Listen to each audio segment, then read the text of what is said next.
The folks at Jinko Fishing not only bring you the Low Budget Live podcast, they bring you the Low Lifer sweet deals over at jinkofishing.com. All you got to do is use code LBL25 and you'll get 25% off of everything on the site just for being a low lifer. Listening to this weed eater voice saves you money on things like the tin cannon. Maybe you want a Offspring buzzbait. Maybe you need some CD25s, oh big deep diving crankbaits, because we're trying to make cranking great again at Jinko Fishing. And it's all about the action and the new Dawn minnow that's coming.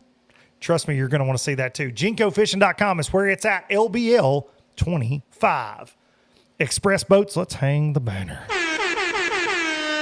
The all-welded aluminum bass smashing machine, the Express X21 Pro. That's what I'm running right now. Got the 250 Yamaha show on the back, fastest hole shot in the game. More tackle storage than you can shake a stick at. Trust me when I say if you go take a ride in one, you'll be like, why didn't I do this sooner? They've also got bay boats. They've got a little bit of something for everybody and every budget. Check them out at expressboats.com because the folks at Express, they've been building excitement since 1966.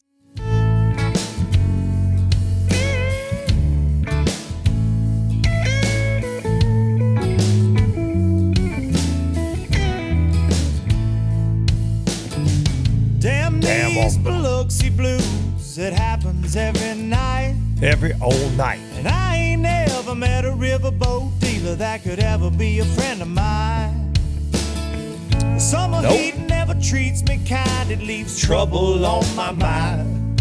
So I'm bidding farewell, putting in my notice, and I'll see you at another time. This highway does not know my name, and I don't care. Nope. No, I Nope. don't care. I don't care. I don't care. Headed my way for another place, and I got 3 good tires and a spare. Right to the trocar right here, I say. Just a white line gypsy getting out of Mississippi with just enough gas to get there. Low budget live, the not so live variety from the Low Budget Live Bar and Grill here in beautiful southern middle Tennessee. And it's good to be in the bar and grill. I've actually been home for like a week. I didn't travel in the last few days, and that's been a rare thing. Y'all hear me talk about it all the time, and it's good to be home. It's 3,000 degrees at home, but it's good to be home, and it's also good to provide this update. If you've been listening to me piss and moan, notice the sweat is not dripping off my beard because anything can be fixed. I had a dear friend I used to work with that said, just pay the man. Pay the man. Got a problem, pay the man. So all you got to do to get air conditioning in the bar and grill is pay the man. And the man was paid this week. Several $1,000s later, and we got a new unit out here kicking, and it's nice. It's nice to not sweat to death. And it was funny, man. I thought, man, am I being dramatic about how hot it gets up here? Got the tin roof. I've told y'all all about it. Obviously, heat rises. It was like being in an attic. If you've ever gone in an attic that has no AC, and you're like, oh. It was like that all the time. And that's kind of what I've been dealing with out here. Well, when the gentleman came to work on it, they walked up here and they said, oh boy. And I said, what's that? They go, this is going to suck. This is going to suck. And at the end of the day, they were like, dude, we earned our stripes today. And we hope you enjoy your air conditioning because now we're going to need 97 showers and maybe IVs to replace the fluids we lost today working up there. So shout out to Arctic Air in Lawrenceburg, Tennessee for hooking me up. And one day, man, they got it done. So I'll start pissing and moaning about something else. It won't be air conditioning. I'm back in being a diva in the comfort of the AC out here. This is the podcast for Monday, July the 28th. We're almost done with another month. Insane to me how quick time flies by when you're having fun, but that has been this year. It's been wide open, so we are nearly in August, and I appreciate all you low lifers tuning in. If you're wondering what a low lifer is, well, that's what you are now that you've graced us with your presence. That's what the listeners and viewers of this podcast refer to themselves as, so now you are one of them, whether you wanted to be or not. and it's a good bunch to be a part of, if you ask me. So welcome, low-lifers, new and old. All right. Lots going on this week. Holy crap, lots going on this week. Man, I don't even know where to start. I'll try. Tackle Warehouse Invitational going on right now. Final day is today as I record this on Sunday. And looks like Chris Johnson probably going to run away with another one. Shocker. It's honestly just amazing to watch those boys on that river, dude. Like they forgot more about it than most people ever know.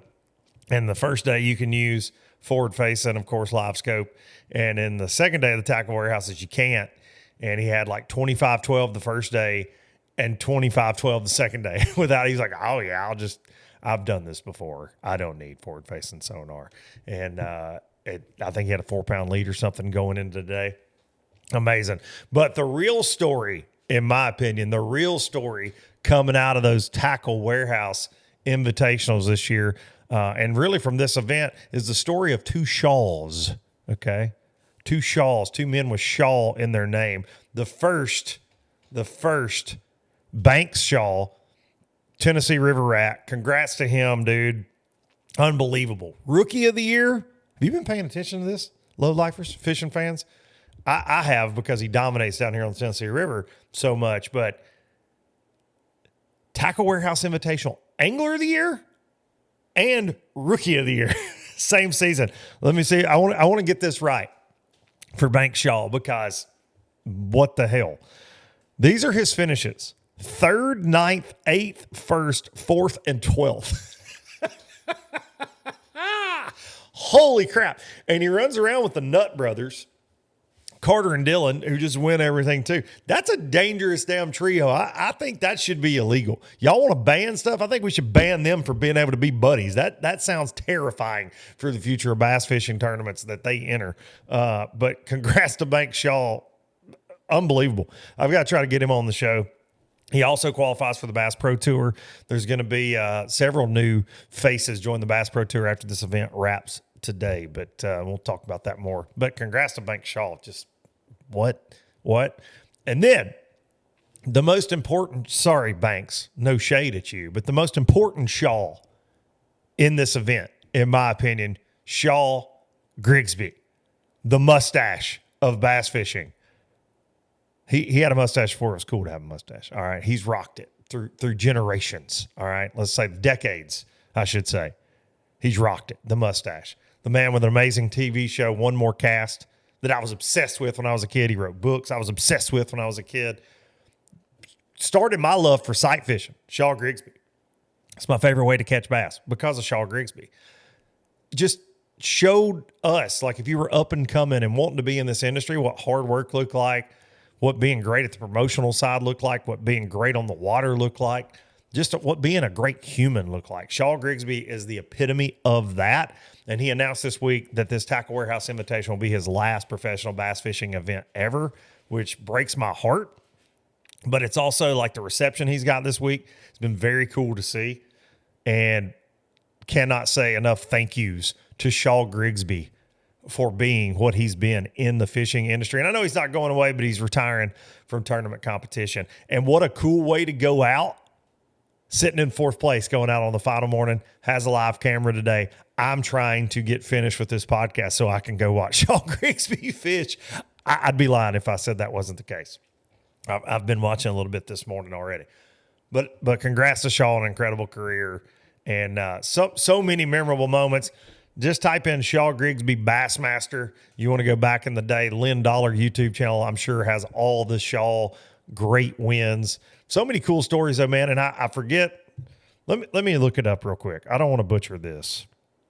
Just give me 2 seconds. I should have been more prepared. But there's a book, and I referenced it on social media not long ago. Bassmaster by Shaw Grigsby. Bassmaster Shaw Grigsby. Buy that book. If you've never read that book, it is such an incredible read. And I read it when I was a kid. And those stories still stick out to me to this day, and I keep it on the bookshelf here in the living room at the Traveling Circus headquarters. And just, I don't know, man. He's one of those dudes that I get a little jaded. I'm very fortunate to know a lot of my heroes that I grew up loving, and I've gotten to fish with so many of them. But Shaw is always that one, man. When he comes around, I was with him at the Bob's Machine Shop booth at ICAST, and I'm always around him with the Eagle Claw folks. And he's still just like that. I'm such a little kid around him, I feel like. And such a legend, man. So shout out to Shaw Grigsby. I would love to do a show with Shaw Grigsby. We're gonna have to make that happen as well. So shout out to Shaw on an amazing career and teaching us all the way to be a pro. And I saw a great, it's circling around social media, a clip of him speaking at their meeting, talking about taking care of the sport into the future. And what a dude, what a legend, Shaw Grigsby. So 2 Shaws getting it done up there at the Invitational. One's career just starting, and you're going to hear a lot more about Bank Shaw. There's no doubt about that. All right. I got to talk about this. Let me get a drink. Let me get a drink of y'all sweet tea here. And no, he doesn't pay me to say that. It's actually good tea. What a week if you're an 80s kid. Like, I was born in 1983.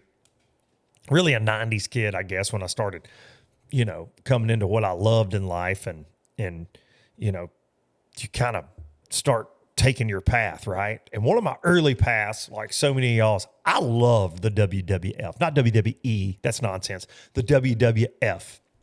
I loved it. Loved everything about it. And Hulk Hogan, man, was one of those just larger than life characters that all of us Hulkamaniacs were just obsessed with. I watch wrestling every Saturday morning. And my dad took me to some pay-per-views over the years. Some dear friends of mine growing up. I had wrestling figures. I was a wrestling nerd, man. So Hulk Hogan, rest in peace, brother. One of the dude, Hulk Hogan, at one time, he's doing movies. He's doing terrible music, to be fair. Terrible music. But he was just that dude. And ain't anybody ever had a leg drop like that. Let's be honest. Ain't nobody ever body slammed Andre the Giant, okay? Nobody. In front of 92,000 people, okay? The Hulkster. That's who did it. So rest in peace, and thanks for all the memories, and I hope you got one of them going up there in heaven, bro. That's what I hope. Brother. Shout out Terry Bollea right there. And then Ozzy Osbourne. What's going on is what I want to know. Everybody's worried about the Epstein files, and they worry about this, and they worried about that. All these conspiracy theories. What's going on right now? That's what I want to know.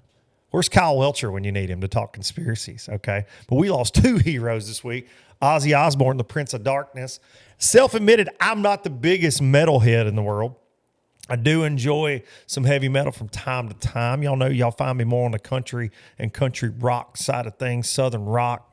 But if you're a musician, if you love music, you've got to understand what Black Sabbath was and what they did and what that front man was and what he did.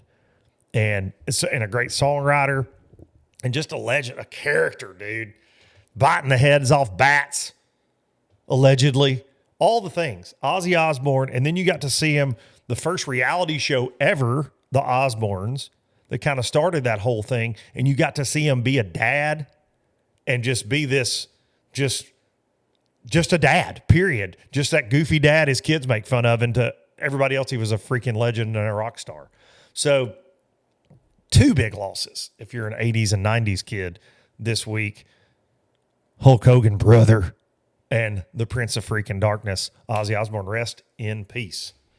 Thank y'all for listening to this message. And dude, I started to open this show ripping a tank top off. I am a real American. Like my dad got me that a couple years ago to go with the Kool-Aid Man he got me. But it was very random at Christmas, as Marty Duncan could be. But that's a little macho man. But we're gonna have to get us a Hulkster up there. Now that the Hulkster is gone as well. And rest in peace to all those wrestling legends. All right. Really excited to talk to my buddy right here. He is in between events in the Bassmaster Opens. They had fished in the cold at Clarks Hill in this division. Then they went to the 10-time waterway. They've had a couple months off. Now they're going back-to-back tournaments to end the year. They're up in the Northeast. And he was out for redemption at Chesapeake Bay last week. Came up just short of the top 10. Finished in 11th place. Left Alabama with one goal in mind after the insurance debacle a couple years ago. Really potentially cost him the win there. And it breaks my heart for him to even think about that, to be honest. But he persevered, one of the strongest dudes I know. And he's one of the best fishermen I know, and he's a big old personality. And we're going to talk to him right now about his redemption tour and a little bit of everything from New York while he's waiting on the St. Lawrence River to have yet another tournament. The Bassmaster Open kicks off in a couple days. Ladies and gentlemen, the LOB himself, Trey Swindle. All right, as promised, here he is, the LOB himself, on his redemption tour in the northeastern United States. I mean, they let the Bama boy just go wild up there, and they better be glad you didn't make the final day of Chesapeake Bay. I know, man. Dude, I'm still a little disappointed in it. It's really hard to act like you're disappointed or pretend you're disappointed, in an 11th place finish, but that one was one for me I didn't care about points. I didn't care about the EQs. As crazy as that sounds, I wanted to win that one so bad. That's all I cared about. And honestly, it kind of opened my eyes because I was in like killer mode that week. Like I was there for redemption, dude. I was not stopping until I had that trophy. And I felt like I fished so much better because of that. But yeah, like I said, a little disappointed I didn't at least give myself a shot on that final day. But nonetheless, it was a great tournament for sure. Well, Dylan absolutely crushed it, and congrats to him on that. But man, you did you've said all year, you've had that one circled and circled and circled, and you and I've talked about it a bunch. And the last time you were there, it was horrible. You had an opportunity to win. The insurance thing happened. We've talked about that a million times, but yeah, you were definitely motivated to go to the Chesapeake. And I talked to you in practice. It was a completely different Chesapeake this time. It was fishing a lot better. And you didn't even get to visit those little spots that you had found that almost gave you a win had the DQ not happened. JT Tompkins ends up winning off of it. Yep. And you said it was a little crowded this time. Yeah, dude, I'm telling you, I put in the first day of practice, and like I said, dude, I was in a different mood this week. It was really weird for me because normally I'm not that way, and it wasn't in a cocky way at all or nothing like that. I was just there. I was there for one thing, and that was to win. And dude, I idled out of that boat ramp, and I was just like smiling ear to ear, like it's go time. And dude, when I idled past that no wake buoy, I mean, you couldn't even hardly idle out of there. There was so many boats out there, and I'm like, I guess everybody had watched back and seen where we all caught them, and because even on the second day of the Open last year, there was boats all around me out there. But yeah, dude, I was like, I don't know. I was like, you know what? I put it straight on plane, and I was like, my goal, I was like, immediately, I was like, I'm going to try to give them another place to find next time we come back here, because I ain't putting my boat anywhere near that right there, because it was a cluster. And you end up finding some grass that kind of made you comfortable, because dude, the Chesapeake is a weird fishery, man. Like I keep up with a lot of stuff that goes on up there. I feel like there's been an elite up there. Now there's been an open up there, but I keep up with my guys like Pete Glusick from Bass University, man. He's always bragging on the Chesapeake, and it is a very fickle fishery. It kicks out big weights, but then sometimes it looks like it don't even have a bass in it, depending on the time of year. It's just, you get a lot of saltwater intrusion, like different things in that tidal fishery. And for some reason, Trey Swindle, you Tennessee River rat and Smith Lake guru, it suits you, man. It does. It's weird, man. Like I really hate that place, but at the same time, I really love it. You know what I mean? Like it's really weird for me because, like I said, when I pulled up that boat ramp and had to get out a $20 bill to put in, I said, "Oh my God, here we go." And then old boy was out there waiting on me. Like he couldn't wait when that schedule come out. So, I mean, I had to donate $60 for practice to put in. And I was just like, here we go. But no, dude, I swear I was telling the bass rider that, and it might come off a little crazy to some people and be like, dude, I don't even know what you're talking about. But like the way that I broke that lake down is it reminds me a whole lot of a perfect mixture between the Coosa River and the TVA. Like if you mix those two together, like it's the it's literally a perfect match. And everybody asked me like, how'd you learn to fish tides? And I'm like, dude, the first time I was here, I didn't even know it was a tidal fishery until like somebody said it at the boat ramp. Like I had no clue. I just thought they was running water. Like I just dumb it down, man. I just like, it's the Tennessee River. They pull water and yeah, they bite when they pull water. That's all I know at the Tennessee River. So when that water starts moving, like, and I'd kind of aim for that because if you can find a bite that you can get bit on all the tides, obviously, you're going to have a better shot to win the tournament and last all 3 days, depending on boat number. Because that's what got me a little bit on day 2 this go around is I had banked on fishing some of my low tide stuff when my day 1 stuff got so crowded. And I was a late boat number, had the perfect boat draw for it, but we had a really strong wind that was blowing straight up the bay. So when the tide went to fall out, it kind of wouldn't let the water fall. And then it just muddied everything up, and the tide never got low for me to fish my low water stuff. And, I weighed in a 1.30 on my scale on day 2 and still had 15 pounds. So there was a lot of room to grow, and I think that's why I'm most disappointed in it. Is because, dude, I had it, man. I had it. It was right there. I mean, like I said, Dylan had a great tournament. Shout out to him again. It would have been really, really hard to catch him, but I could have definitely, moved up and been able to maybe scare it again for sure. And make a little noise. And well, last time you were there, and I forget who was leading then, and I apologize for that, but that guy had a monstrous lead and then fell off, right? Now that didn't, we're recording this on a Saturday, and that didn't happen to Dylan, and congrats to Dylan, man. He absolutely crushed it. Yeah. But it can happen. We see it, Fat Cat and I talk about that on NPFL Live all the time is you can go, it's over, but we've also seen situations where a guy breaks down or something happens. I mean, we've lived that in the NPFL alone. We see that in ABT being out there all the time. Things can happen. Just so 100%. You can't be in the mix on the final day. And how close did you end up? It was less than a pound, right? Yeah, it was 3 ounces. Yeah, I'm sorry I brought that up. Yeah, it's all right. It's all right. Hey, I lost for insurance. If I can take that one with a smile, I can take anything with a smile at this point. No doubt about it, buddy. No doubt about it. And I know you wanted this one. I text you that. I also text you. I saw the gallery from the first day, and you had boats all over you. Your good buddy Zach was right on top of you in a couple of the pictures.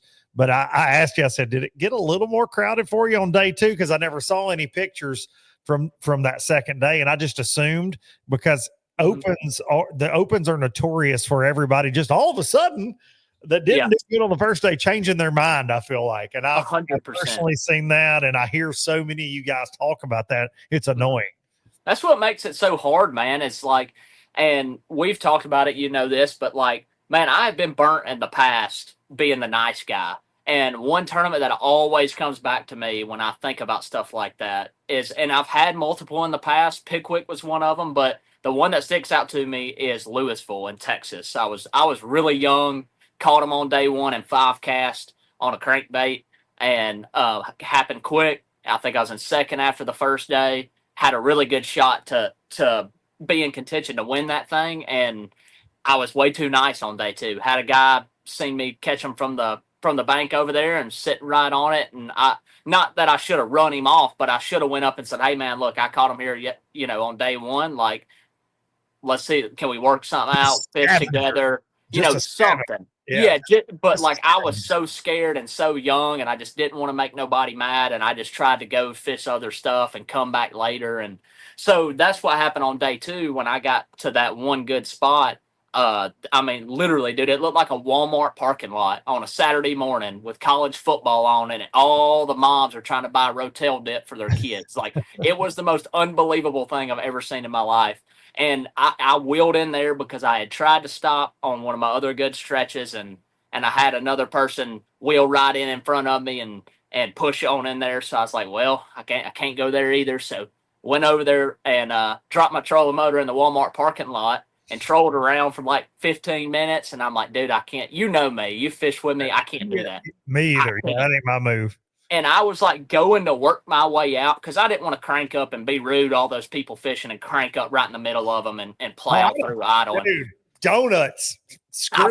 I should have. If I'd have had 19 again that early, I probably would have. But But so I was trying to work my way out on the trolling motor, and dude, I get to the edge and I see like a hole in the grass on 360, and I'm like, man, that looks good. Like it's just like where the Walmart parking lot is. It's just not the Walmart parking lot. And I'm like, dude, that looks freaking good. So I bomb my chatterbait over there, and I'm just, like I said, I'm working my way out of this thing, trying to get out. And I catch a 410 or 420. And dude, by the time I boat flipped it, weighed it, put the coil tag on it, put it in the live well, I looked up, and the whole Walmart parking lot was sitting right on top of me again. That's actually where he was at, right there. Go. This ain't it. It's over here. That's where he was at. So I was like, you know what? I thought that was a sign from the good Lord that was extreme luck, and I needed to get out of there. So, dude, I don't think I've ever done that in my short career of bass fishing, but I caught a 4 1/4, and I immediately picked the trolling motor up and left. I was like, that was luck, and I'm getting out of here. And then they were all like, what? Yeah, like it was a fluke or something. That guy's in the top 10 right now, and he almost won here the time before. What's going on, dude? Literally, why did you just do that. That's amazing, man. Well, now you got. I feel like you got redemption. You got some revenge, man. It did my heart good to see you having a great event up there, and you're solid in the points. But do you personally feel like you got redemption? Man, a win is so hard to get. Top 10s are so hard to get. You've had several over the years, top 10s in the opens. They are so hard to, like you just said, to make things happen for 2 days. But do you, Trey Swindle, sitting there on the banks of the St. Lawrence River right now, do you feel like you got redemption? That's a tough one. I'm going to have to say no, but I don't want that to come off as bad. That's just for me personally. Like, I was going to be disappointed in myself if I didn't go home with a trophy. Now, it was a great finish. It was a great showing. Like, I really enjoyed going back there because I do feel like I got some redemption. It was really cool to go back there and have a good showing. But after day one, when I come off the stage, I had a bass rider come up to me and want to interview me and talk to me. And I told him, and I mean this, I'm telling you, I'm dead serious. He said something, I can't remember what brought it up. Or he said, what makes you want this so bad, or how bad do you want this? And I looked him dead in the eyes, and I said, I'll tell you how bad I want it. If you told me I could win the Bassmaster Classic in Knoxville this coming up year, or I can win Chesapeake Bay, I would not even think about it and pick Chesapeake Bay. That's how bad I want this tournament. Like, I genuinely, for what I put myself through, that would have been a whole different, like, my career would probably, I would not be where I'm at right now without that, because that happened, but also to think about where I could be, you know, if I would have held that trophy there at the same time. So, and what I put my family through, my mom, dude, it broke her down. To see me hold that trophy standing at Chesapeake Bay would have made, if I never picked up a rod and reel again, it would have made all of our lives. I think that'd have been one of the coolest things I could have ever done. So I gotta say, I'm still a little disappointed. I don't feel like I got the redemption I wanted.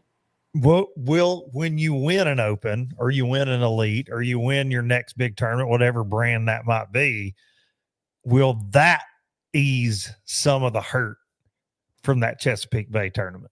It will, dude. And I think, you know, me and you have talked about this, and you know, a lot of us have, because all the drama goes on and people talk, you know, whatever, but about my uncle, about he's never won one. And, you know, one of the best anglers to ever pick up a rod and reel, but he knows how hard it is to win one, just like all of us do. And I think when I hold that first trophy up, I'm probably going to lay there and cry for like 4 days. Like, I don't know if I'll ever stand up. Like, I mean, I'm going to be thrilled. Like, just literally cuddle the trophy just laying here. Like, dude, I think hopefully that happens at some point in my career. But if I ever got to hold one of those trophies up, I think I would forget about Chesapeake. But until then, I literally have nightmares about that tournament right there every night. Oh, I get it, buddy. We all lived that with you and hated it, man. I'll never forget that day as long as I live, just like I know you won't. What kind of emotions run through you? You know, I can obviously be an emotional guy, and different places mean different things to you in life. That they do for me, for sure, and I'm sure it is for you. But what did you go through emotion when you pulled back up there for the first time since you left standing on that dock, or standing at that weigh-in watching JT Tompkins win with your mom there? How did it feel this time when you went back? Dude, I ain't gonna lie. It was tough. Dude, when I pulled back into that boat ramp, and it wasn't as much practice because I was in killer mode, dude. Like I was I was like gonna win this tournament. In my mind, like I was dialed in. So it didn't bother me as bad. But when we had to go check in for the night before the tournament, and I had to go to the weigh-in site where I stood there and cried and watched JT hold that trophy up, dude. I'm telling you right now, like I couldn't breathe. Like I felt like I didn't know. I've never felt anything like that. And especially when I dumped my boat in that morning, like I pulled in, and thankfully I didn't have to pay $20 this time. It was only $5, but I pulled in there, and dude, I thought about you. You'll be proud. Cause dude, I was like on the way, and I was like, I got to get excited for a minute. Like I'm like freaking out, and I played our song, our go-to song. That's Run right. this town. Yeah, that's right. You already know. I had to play it, and I played it, and dude, it was like perfect time. And as soon as I pulled in to get ready to hand him my money at the boat ramp, it just cut off. And like for whatever reason, the music just like quit on my truck, and dude, it was dead silent. And I'm telling you, like I literally couldn't hold I almost just started bawling, and I was like, "This is it. Like it's go time." Like, and dude, I wasn't on that much fish. Like I really wasn't. Yeah, I talked to you in practice, and you're like, dude, they're going to catch them. It might take 22 a day to win, but it's way better. But you were still like, I don't know. I just don't know. Yeah, I don't. Day of practice, I talked to you. Yeah, like, I don't know. 100%. And I didn't. I mean, I knew I had some. I will say the last day of practice, after I had talked to you and you asked me how practice was going, I found one place out there deeper, and I caught like a 5.5 and a 4.5, and then I jumped off a big one, and I was like, okay, hold it. And I could look out there on scope and just see them just swimming through the grass, and I was like, okay. Well, then I was like kind of excited about it, but dude, in the tournament, I run that deeper stuff right off the get-go on the best tide that you could have, and it was all gone. Like, dude, in the tournament, I did not have that much. I think I was gonna pull something out of me to have a good tournament there. Yeah. If it was like, no matter what I would have had to do, like I was gonna make something happen. But it wasn't like it was easy. Like I mean, man, I struggled. I had everything I had both days by 10:30, and when that tide got high and slick, and then started falling, the wind wouldn't let it. Dude, I couldn't get nothing going. So it was not easy. I just I guess I just had that mindset that I was gonna make something happen no matter what. And man, to do it on a challenge, it is such a challenging fishery. I don't think that can be understated or said enough. It's such a, over the years, I mean, it's just it's a cool place to have a bass tournament. It is. It's a very cool, unique fishery. Because when you think the Northeast, you think Champlain, St. Lawrence River. It's getting hot everywhere in the country right now. And the folks at Gill want to cool you off. You can use the code LBL20 at checkout at gillfishing.com on some of their amazing sun shirts, their shorts.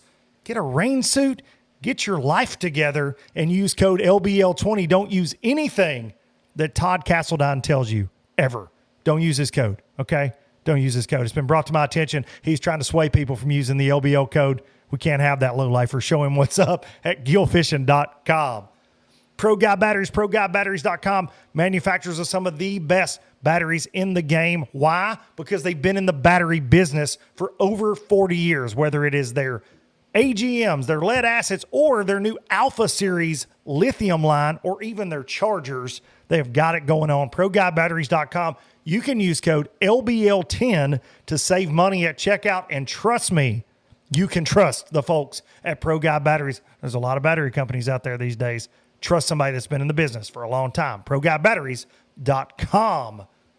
Baitworks.com, bait-wrx.com. That's the exclusive online home of this little nugget right here, the LOB Power Finesse Jig. You can get it there. You can use code Duncan-10, DUNKIN-10 on everything at baitworks.com to save you a little cash. And last but not least, I want to give a shout out to my buddy, Michael Cowart, Shallow Tails Adventures. You can find Michael at Shallow Tails, TAILS tackleadventures@gmail.com. If you are in the panhandle of Florida on a vacation, you want to go try to catch a tarpon, you want to go try to catch a redfish, there's nobody better. Captain Michael Cowart, one of the best dudes I know. Go check him out. Shallow Tails Adventure. You will not be disappointed with a day on the water with Captain Mike. Yep. You know, all these places where you just go blast them. And Chesapeake's not that. Like, it's just not. It's got big ones. It's got big ones, but they're not easy to catch. No. I mean, any tidal fishery, though, man, they're just so volatile. And I thought it was funny, just jumping back for a second, what you said about tidal fishery. The first time you were ever there, you're like, man, I didn't even know it was tidal. Yeah. I went to the Hudson River in New York one time for an open years ago, and I was probably 20 or 21 years old. And I ain't ever seen anything like that. And dude, those tide swings up there are massive. They're like 4 and 5 feet or something like that. And I made the cut in that tournament. It was funny. My dad practiced with me. He flew up and picked him up at the airport. And it was, you know, that river is pretty narrow in a lot of places. And I had already figured out some stuff before he got there a couple days before. And he's like, how are you doing? Like, this is crazy. And I said, man, I'll be honest with you. I'm just approaching it like it looks like Elk River to me. Oh, yeah. Dude, that's what it looked like to me. And I'm like, I'm just fishing how I would fish it. And sometimes there's current right here and sometimes there's not. And I know not to be way back there when the water starts falling, you know. And that's the thing, dude. That's how I broke it down. Like, to me, like when you don't know something, you got to admit you don't know it and just dumb it down to the best of your ability. And dude, that's exactly what I did. I was just like, no matter what, when the water moves, they're biting somewhere. So if I'm on the flats and they're not biting on a high rising tide, and I go skip docks and get a bite on a high rising tide, maybe that means, you know, I don't know. I try not to overthink it because I think you can easily overthink a tidal fishery if you've never been. And the whole chasing the tide or running the tide, like, dude, you can get caught up and get in a bad spot quick if you're not careful. And locals on fisheries, absolutely, when they have that dialed and it's a super, you know, specific tide window bite, they'll beat your brains out. On the Potomac, on places like Chesapeake, they will absolutely give you a run for your money. But when the fishing's good and you can kind of put that to the side and find you a pattern that works in all type tides, man, you can, you just, again, Dylan, he's a guide on Chickamauga. I mean, the Tennessee River Boys showed up. You got Lucas Lindsay, an Alabama Bass Trail stud is in the mix there as well. And it's like, it just makes sense. First of all, if you fish grass very much and you go to a fishery that's got a good bit of grass, you're like, all right, I'm home. You're going to feel comfortable. Yeah, regardless if it's tidal or not. But, man, if you've never fished a tidal fishery, I can't explain to you what it's like the first time. And like you said, the wind against the tide on day 2, there's always just some crazy condition. Oh, well, we got a full moon, so it's a super tide, and it's super high. And then all the wind kept it from coming, and the wind kept it from it's a pink, yellow, orange moon. It's going to drop 7 feet tonight. And I'm like, what? Yeah. There's not even going to be water where I caught my bass yesterday. What? Like, it screws with you, man. It absolutely screws with you. 100%. Well, dude, go ahead. That's why, like I said, that's why I just tried to dumb it down, and I tried to get away from the dock talk too, because dock talk too. That was a tongue twister right there. But dude, you hear all these people talking about it, and like, you know, what this wind's gonna do and what that wind's gonna do, and I'm just like, man, I ain't even listening, dude. I'm just gonna go do my deal. If you get me around grass. I mean, I'm from Gunnersville. If you get me around grass and put a chatterbait and a buzzbait in my hand, I'm all right, you know. Like, I'm okay. Just let me go do my thing, and if it works, it works. If it don't, it don't. And like I said, I don't think nothing could have gotten my way that week. Now, it might here at St. Lawrence, but I don't think it was going to that last week. Well, now, you guys, you fished in the snow, a 2-day event on Clarksville in the snow. Then y'all went, I guess, was it April on the 10 time? Or was it May? I can't remember. April or May. So you had a big gap there, and then you got another big gap, and now you're going back-to-back weeks. I didn't know the schedule lined up like this till I talked to you earlier, and I texted you about doing a podcast. You're like, well, we start practice on Sunday, and I'm like, you got to be kidding me. Y'all are going back-to-back, and I get why they do it from a staff standpoint, and you guys are all already up there, so it makes sense. But with such a big gap in between, now it's go time. So you got an 11th place finish. You and your buddy Zach's fantastic on the St. Lawrence River. You guys like to share things. I mean, how do you like your chances this week at a top 10? Man, I'm excited. I'll tell you that much. I got to come up here and fish with him a couple times over the years since we've been buddies, and I love this place. You know, like I said, I wouldn't hardly know it at all if it wasn't for him, to be completely honest with you. Last time, Zach calls it the tray hole because I only had one place last time we come here, and I had some stuff go wrong. I didn't even get to practice. Like, I literally did not get to practice at all, and I had, like, one day. And I found one place, and I had 20 pounds on day one. And I thought I was the most cool, bad A guy you've ever seen in your life when I walked up to that. Swindle. And Zach was like, I'll never forget you. You thought the tray hole was the crap. Like, you thought it was legit. And he's like, trust me, I got like 4,000 Zach holes out here that would put the tray hole to shame. But like I said, no, I really, dude, I'm super excited about this one. I'm going to.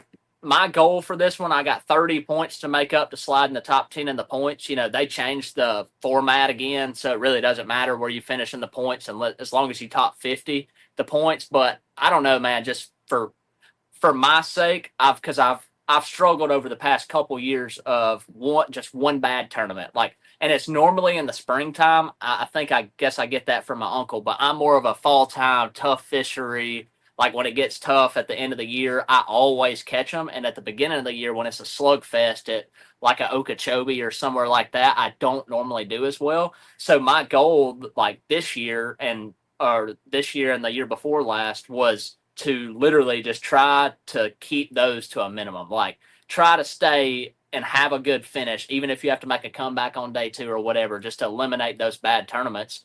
And I didn't really do that because I was really disappointed at Tom Bigby on day 2. I was in the top 10 and just made some poor decisions on day 2. And had I stayed in the top 10 at Tom Bigby, I'd probably be in like 6th in the points right now. Yeah, you'd be way up there. But like I said, in the grand scheme of things, all you got to do is slide in the top 50, and 50 that's got just as good of a chance as first to make the Elite Series. They zero out, and you got to fish another 3. So it really don't matter. But like I said, just for my confidence, I really want to slide in that top 10, just to know that I can do it. And right now you're 20th. I mean, that's nothing to sneeze at. These opens are not easy, so I don't want you to get on yourself too hard about Clarks Hill, because you fought back out of it.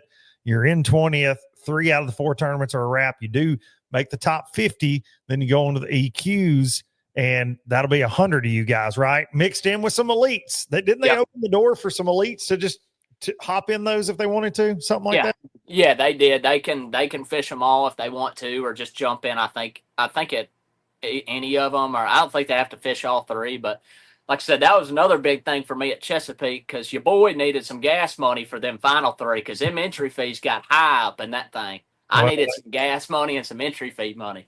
Well, they're high, and the schedule goes from Champlain and I don't know the actual dates, but you got Champlain, Okeechobee, and then Wheeler, which will be close to home. But Champlain and Okeechobee couldn't possibly be any further from each other. So I couldn't drive there in 7 days if you gave me a head start. It's going to take me 3 weeks to get to Champlain. Yeah. I'm like, holy smokes, man. So they're spread out, which like I said, I would rather, well, no, I wouldn't. I don't like driving, but I was going to say I'd rather it be diverse, because you get the, most well-rounded angler, but I don't know. I don't like driving, so I'd rather have them all in one place. Yeah, they do. It is a diverse schedule. You got a northern one in there. You got Okeechobee. It has been grimy, this year. It's kind of strange how it's fishing, seems like, from the tournaments that have happened there. And then you got Wheeler in the mix in the fall, which can also kind of be, you never know what you're going to get on Wheeler. It could be, it's that lake on the Tennessee River, it well, where it's like it could take 25 a day to win, or it could take 15 a day to win. And it could be the best lake in the state or the absolute worst. You just never know, man. I've worked some ABTs there where it's like, holy crap, are we on Gunnersville? And then sometimes you're just like, can we get a bite? Are there bass on Wheeler? That is Wheeler right there. I know you're looking forward to that one, but do you like this format change with the 4 and then the 3 because you don't have to fish 9 events like you have the last couple seasons? I don't want this to come off wrong, but no, I don't personally, because I think it don't save you any money. I just fished 1 division this year, and then if you make it, you gotta 0 your points and fish the final 3. The entry fees are higher. I think if you fished all 9 last year, you spent 18 grand, and I think this year it might be like 17. Like, the money's really the same. It's not any cheaper. Now, selfishly, like I said just a minute ago, I typically do catch them way better in the fall. Like, I always struggle respawn, and then I always kind of gain my way back. Like, I'll start off Angler of the Year in 100th and then end up in 20th every year. And it's because I just fight back in the fall when it gets tough. So selfishly, I guess it might work for me a little bit better, but I don't. I think when you have to travel and the points are added up for 9 tournaments, I truly think you get the most well-rounded angler, and especially since it doesn't save a whole lot of money, just fishing 1 division. Well, that was kind of why they went to the 9, was to get away from somebody being able to make it just through 3 and having a great 3 tournaments. And that was arguing on that. Now we're back to it. Listen, bass fishing is always changing. We know that, regardless of the trail. But this one surprised me when they went to this format, to be honest. It did me too, because I thought that everybody loved it. Like, I know it got some, negative stuff around it because you got to fish all 9 and all that and all the money. But like I said, a lot of people fell in love with this when they first released it, but I just didn't see, because like I said, it don't save you any money. Like, I'm spending just as much this year as I was. That's why it was such a big deal for me to get that good finish at Chesapeake, because I'm gonna need that to get through these last 3, especially since they're so spread out. So with it not saving me any money, I just assume, for me personally, give me 9 tournaments to fight back, instead of if you finish 60th at the first one at Okeechobee or Wheeler or whatever the first one. Oh, it's at Champlain. If you finish 60th at Champlain, you're done. Like, you're not going to make it in a 3 division. You know how it used to be. Like, if you took 3 people, or if you fished 3 tournaments, you dang near had to have a 15th place average. Those and these are going to be the cream of the crop. 100%. I mean, these are not going to be easy to make. And it's the top. Is it the top 10 or top 9? I think it's top 10 actually. Okay. I think so. It's, I don't know, maybe 9, but 9 or 10. And like I said, if it's 10, dude, I really think it's gonna be a 15th place average, and that's 3 of the best tournaments of your life. You have no room for error. I just, like I said, for me personally, I think 9 tournaments, you can kind of, like, if you start slow, you can catch back up, or you can get off to a big lead. Now, Easton Fothergill did not do this because he's not human, but you could pull an Easton Fothergill and win like 6 of the first 9, and then you could 0 in the last 3 and still make it. Now, he didn't, obviously, but he had such a big lead. He never sweat one little drip running down his head about it last year. Like, I don't think that boy sweats at all. He's a robot. I don't need it. AI generated. I'm telling you, he is. I'm like, boy, he just smiles. I love me some Easton Fothergill. I seen him at the boat ramp. I do too. He's a really good guy. I seen him at the boat ramp at Guntersville a couple months back, and dude, that kid, like, now I know why he takes my money so much, because he was literally fun fishing on like a Tuesday. Sorry, Brian, I wasn't working. I was fishing. I just ratted myself out. But I was pulling up to the boat ramp, and he was there, and I was going to go speak to him. And, dude, he was so dialed in. You would have thought he was practicing for the Bassmaster Classic on a Tuesday evening. Like, he was so dialed in that, and I'm like, he has no tournament here. Like, he's just out there for the sole purpose to get better. And I'm like, that guy's scary. Like, scary. Because I'm out there calling you like, dude, come on, let's go have fun. And he's, like, making sure his line, his knots tied up. And I'm like, holy smokes, man, this guy's different. Me and you are out there trying out new Japanese techniques ain't nobody heard of. Exactly. That we ain't going to talk about. That we're not going to talk about it. Not that it worked, but just in case it decides to. Well, let me just say it works now, because I have fine tuned it. We gotta figure that out. You gotta show me that. Nope, not. Nope. because you stole my Jinko swim bait rod that day. You stole my clutch swim baits, and you stole my drop shot box. You got a fair point. I did 100% do that. So you've been holding them for ransom. I felt bad for you because you had broke off a a clutch swimmer. Mm-hmm. And I'm like, just take this rod. You got a Tuesday nighter coming up. I felt sorry for you, and that was a month and a half ago. And I've still got it held hostage. So I'd like to get it back. I'd like for you to take me fish when you get back from being a celebrity.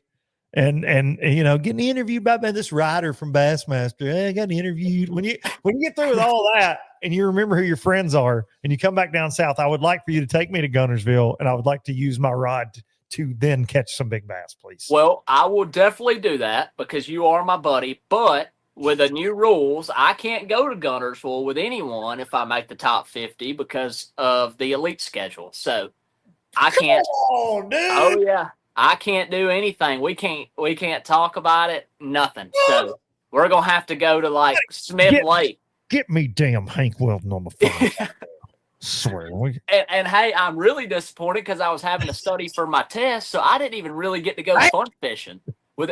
You got to call him up and see what he says. Hey, something right now, buddy. You're messing with my fall fishing. Oh Lord, I'm so freaking sick of this. I don't even know what's happening. I'm so sick of this Bassmaster. Their rules. I'm gonna get out. It ain't me, Hank. It ain't me. I promise. I got insurance. And it ain't I got it. It's my lock screen on my phone. I promise. It's highlighted. The date, the end date, 500. I'm so freaking mad right now. I did not know that was real life. Oh, that is. Like I said, that's why I was so mad too, because I was busy studying for my test for work. So I didn't even get to fun fish with any of my buddies before I left. And now if I make the top 50, I can't do it when I get back. I can't fish with anybody. Jeez. And welcome to the big time, bud. Yeah, me and Zach are up here at St. Lawrence now for the Open. I had my plane tickets booked for over a year now to stay up here. I was going to fly home, watch my girlfriend graduate, and fly back and hang out and fun fish. Graduate high school? What's she graduating? Yeah, kindergarten. No, I'm just kidding. Don't even do that. Don't say that. Well, that's where you were going. You were about to try to make me look bad. She's graduating college. She's only 2 years younger than me. I'm so she's great. She's one of my favorite folks. I'm glad she's in your life. Yeah, don't make me lose another girlfriend on here because you've already cost me 2. So, which was a blessing, but derailed so bad. I'm so sorry, buddy. Your mama's gonna send me death threats. She ain't that bad. She wouldn't do that. She might comment on your photo and tell you suck or something. But yeah, she will. Yeah, she will. I'm so sorry, Tegan. I'm sorry. I'm so sorry.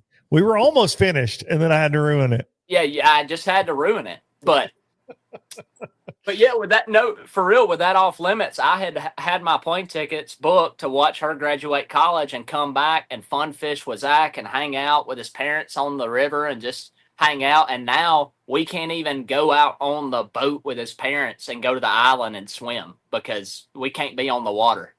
Well, we can be on the water, but we got to, by ourselves. I can't be with Zach, or I can't go on the boat with his parents and just go swim. So welcome to the big leagues, I guess. No doubt, man. These EQs are going to be interesting to watch, in my opinion, just to see, kind of the hype around them, because it is going to be kind of I don't want to say an elite field, but it's going to be 100 boats, maybe a few more than that, but everybody trying to get in that top 10. It's going to be, I'm looking forward to it. I give them a lot of crap, but I think it's going to be fun to watch. I'm glad I don't have to go from Champlain to Okeechobee. Yeah, that's a fact. Same fall, but I would like to personally, because sounds like it'd be fun, but it's a lot of damn pulling a boat. That's for sure. Well, what's bad for me is I fished the Toyota Series this year, and I really enjoyed fishing them this year. And they went to Guntersville, Pickwick, and then they went to Chickamauga. Oh, where'd he go? Andy's back. He disappeared for a second. The hotline was ringing. Yeah, the phone was ringing, screwed up everything. But no, I was saying I had fished the Toyota series this year, and I enjoyed them. But I fished the 3 Gunnersville, Pickwick, and Chickamauga, and I missed the championship by 1 place. I finished 26 in the points, and they took 25. So I'm going to fish the St. Lawrence Toyota series for the wild card to make the championship for 250 grand. And my issue is I have to go fish. Well, hopefully I qualify in the Toyota series week after this. But if I do, I got to fish the championship on Grand Lake. Then the day after it's over, practice starts at Okeechobee for the EQ. And that's a 26-hour drive from Grove, Oklahoma. You know what I would rather do than go to Grove, Oklahoma in the fall? There's probably no, I don't think I want to know. I could fill this damn notebook up with stuff I'd rather do than go to Grove, Oklahoma in the fall. Grove, people from Grove, lovely place. I'm glad you like your lake. That is an absolute hole of a fishery. It sucks. Yeah, it's not great. Grand Lake is the least grand fishery in the United States. It should be called kind of decent lake sometimes. Well, if I don't care if you're going to offer 250 grand, I'd go to Inland Lake by my house and fish 250 boats on that. Inland's fun. Inland has bass. I can get a bite at Inland.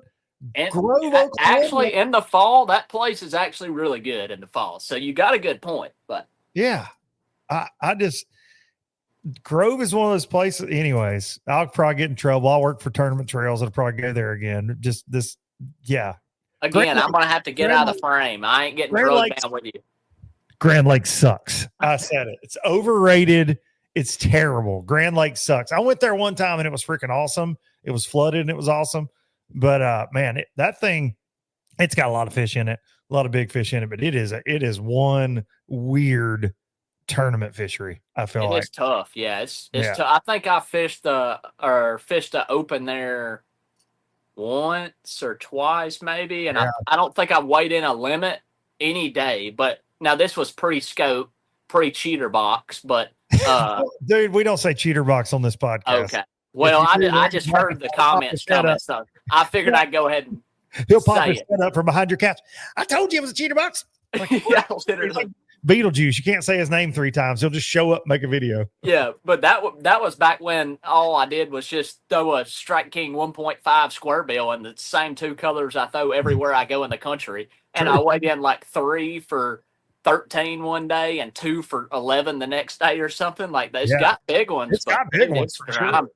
Yeah, it's grimy, but for $250K, like you said, yeah, go get a dose. 100%. Go get a dose of that. All right, St. Lawrence River. I want you to beat them damn Johnston brothers. You don't let them. Hey, that's going to be a challenge. You beat Zach. You beat all them Northerners. Let them know the Tennessee River boys can catch them on the St. Lawrence. Come on, represent. Damn it. I'm going to try my best. That's a handful, though. That's a group right there. Oh, yeah. That's not anybody you want to tangle with, really, anywhere in the country, but especially on the St. Lawrence. Yeah, really anywhere, especially here. So, real quick before we end, y'all are going out of Waddington. Mm-hmm.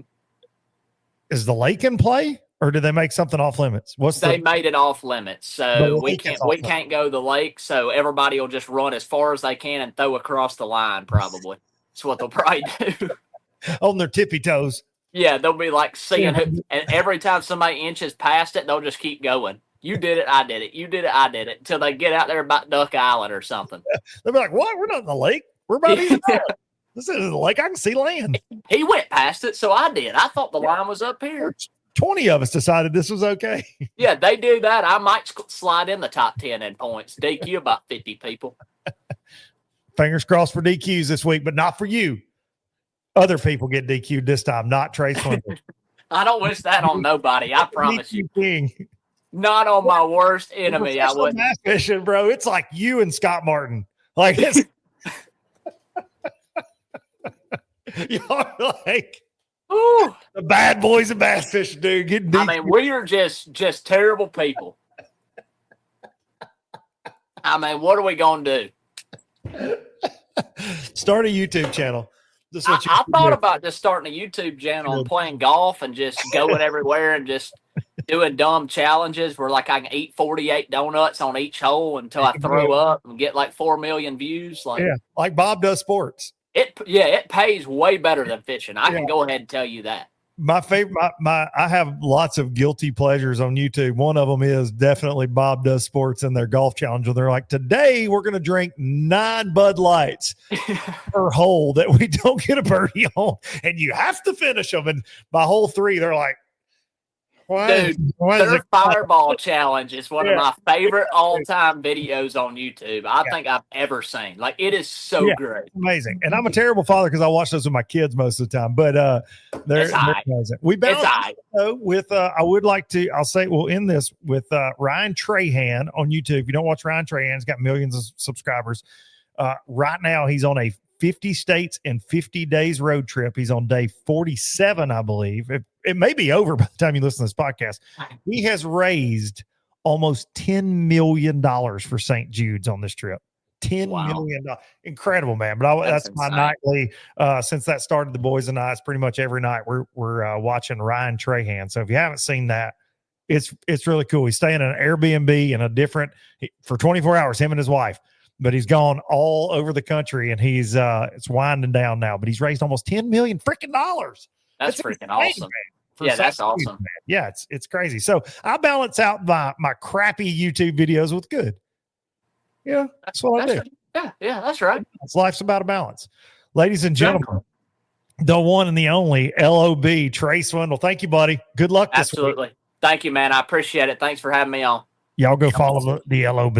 All right, that's all she wrote with the LOB himself. Thank y'all for tuning in. Thanks to him for taking the time out. He could have been rigging tackle instead of BSing with me and me potentially getting him in trouble, all kinds of trouble with his mom, his girlfriend, as usual. I tend to stir the pot there.